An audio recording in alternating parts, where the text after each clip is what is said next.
those problems. And so I would recommend highly that the studies that we have on this issue, the light manufacturing studies, as well as Justine's book on structural transformation, would be a worthy read for any policymaker on the continent. Let me quickly call Helen Hay, who, as I said, is an entrepreneur in Ethiopia, putting this study into effect. Over to you, Helen. Thank you. Good morning, everybody. I'm Helen, and I came from Huajian Group. I'm not an economist, but today I'm going to tell you a true story, a Chinese story happened in Africa. Let me start with who we are. We started in China in 1984 with 18 workers, 3 sewing machines, in a small workshop in the hometown of our chairman.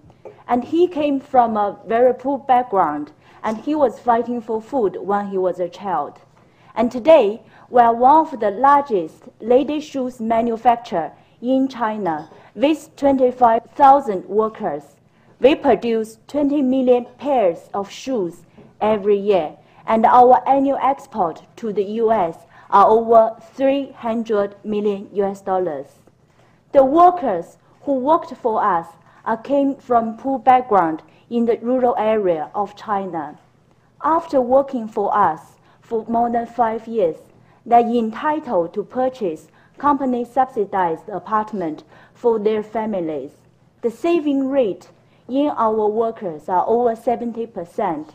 So we are the Chinese dream creators for those who came from poor background. So next, I'm going to tell you why we came to Ethiopia and what we have done up to today.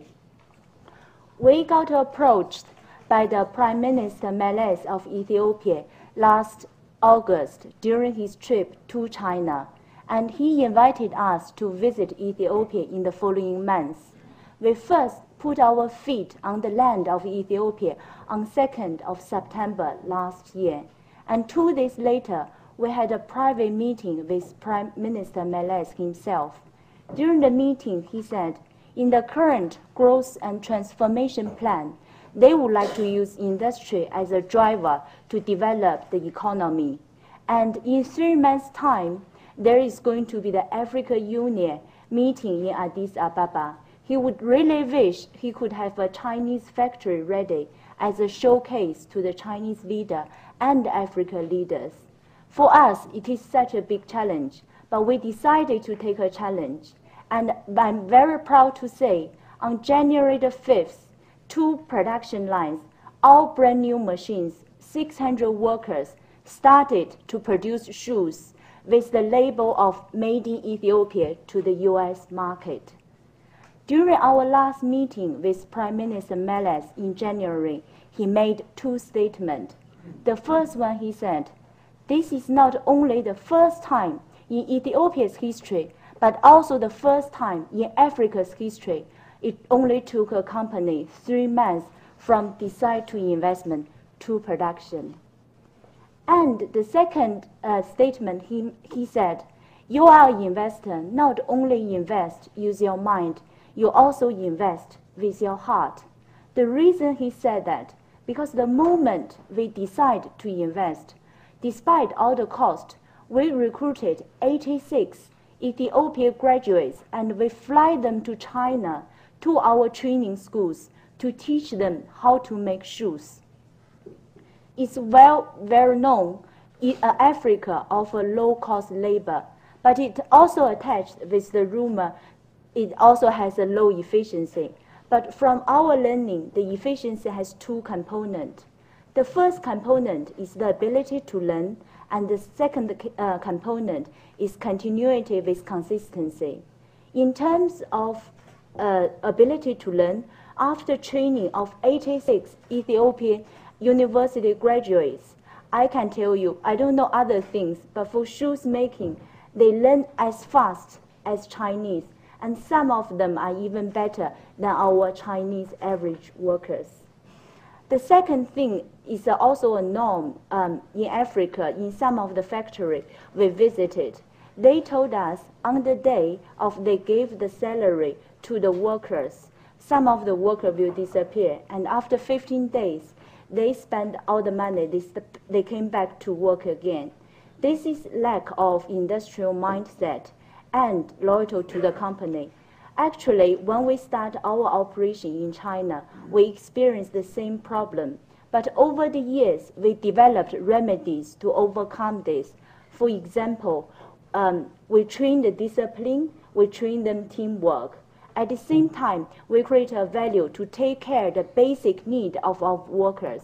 In our factory, we offer 3 meals free of charge with a wide variety of food for them to choose, and it's free of charge and is eat as much as they want. At the same time, we offer free accommodations. We build kindergartens free for our workers to take care of their kids. And in terms of the incentive plan, we offer a quarter of the basic pay as the bonus if they have full attendance for the whole month. And these are the things we are willing to bring to Africa to develop the industrial mindset. We think this is important to help Africa go through this industrial process. So you might wonder what we are going to do in Ethiopia and what's our plan long-term in Africa. We have signed MOU on 28th of January with China Africa Development Fund, witnessed by the Prime Minister Meles and Chinese leaders, which is to create a light manufacturing zone specialized in footwear for export. The aim is to invest $2 billion in the next 10 years, and we want to create jobs for local of 100,000, and we want to help the country to accumulate foreign reserves through export. Our strategy is a win-win and value creation for all stakeholders. The stakeholders are the governments, employees, and shareholders. We want the employees who came from the poor background to use company as a platform to fulfill their dreams, which is to help them out of poverty. Huajian, we are a Chinese company in China, but the heart of our strategy is to become an international company with international culture. That's why we are committed to development people and knowledge transfer and develop the local talent. In my generation in China, we have experienced changes we never thought about in the past 30 years, and we strongly believe the current young generation in Africa will also experience changes they never thought in the next 30 years. Thank you.